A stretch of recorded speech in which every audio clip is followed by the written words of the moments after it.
I don't ever slow up, no I don't take shit. I got no love for the fakeness. If you wanna play tough and wanna hate this, I'll always show up. I don't ever slow up, no I don't take shit. I got no love for the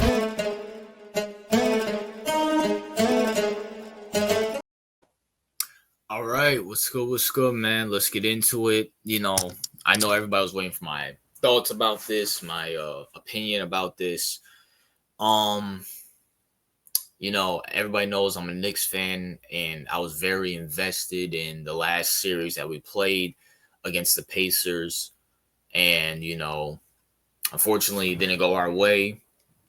And obviously, a lot of things have come out throughout the last week after that loss against the Pacers. Number one, let's start with the elephant in the wind. Tom Thibodeau fired. Now, I'll be the first one to tell you, I don't like Thibs. I never liked Thibs. Didn't like him in Chicago. Didn't like him in Minnesota. Didn't like him with the Knicks. I think he's stuck in his ways. I don't think he's a championship level coach. I think he's a guy who could build a culture, who could put a team together, get you to a conference championship here and there, get you to the second round of the playoffs.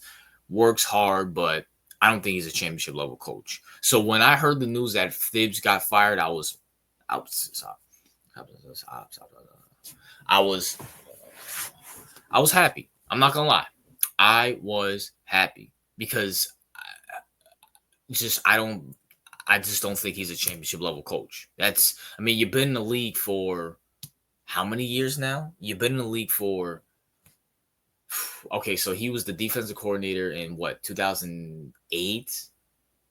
He was with Chicago in 2010. So you've been in the league for what, 15 years? Oh, you've been in the league for over a decade, and you contributed to nothing at all. Absolutely nothing. No championship. Been to a couple conference championships. All you've done is ruin Derrick Rose's career. That's really it. That's all Thibs is known for, ruining Derrick Rose's career. Till he got to New York, got us to a conference championship, which Thibs, I give you credit. I gave you credit. I apologize on stream for that and stuff like that. And we're going to talk more about Thibs and probably this more on stream where I can get more in depth. But he got fired. So when I found out he got fired, I'm like, okay, Mike Malone is on the way. Mike Malone's a championship level coach. He's won a championship just a couple years ago. Just a couple years ago. But there's no guarantee we can get Mike Malone. None at all. And even if we do get Mike Malone, a lot of this roster is really going to change. And then what really inspired me to make this video is that I saw the Knicks players right after the game or a day after the game going out partying with a sign that said NBA Finals 2026. With a sign that said Finals 2026. Now listen, I'll be the first one to tell you, I don't care what players do on and off the court, the ring, the field, whatever the case may be. I'll be the first one to tell you that. But I'm just sitting back thinking, and I know this is all speculation, this is my opinion.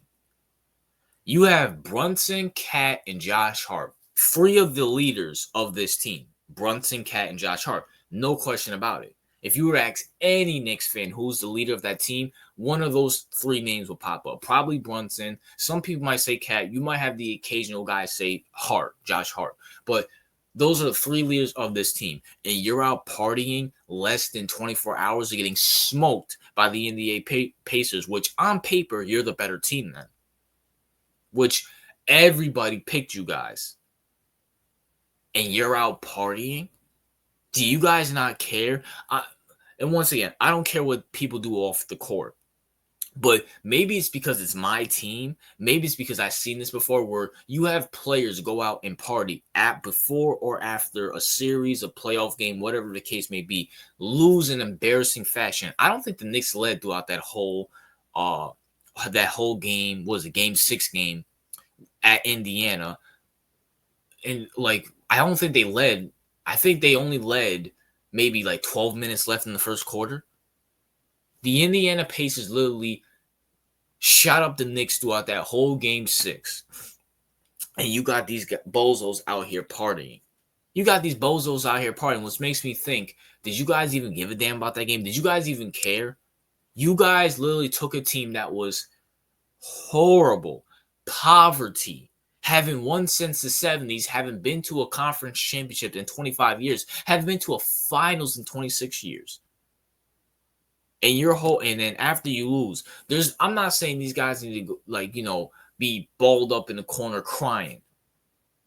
I'm not saying that. All I'm saying is there's no dang, we really fumbled that bag, especially having the momentum winning game 5 at home.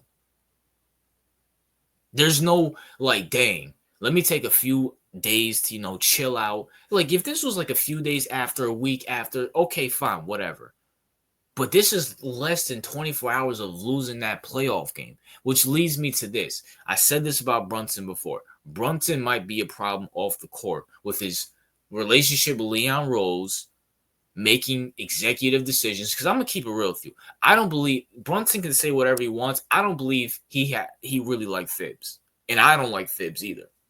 But at the same time, if Brunson's calling the shots, that might be a problem.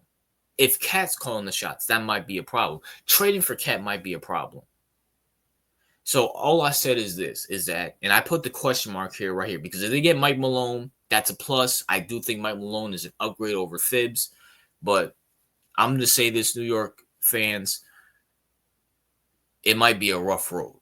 It is what it is. That's my thoughts. What are yours? RJ out.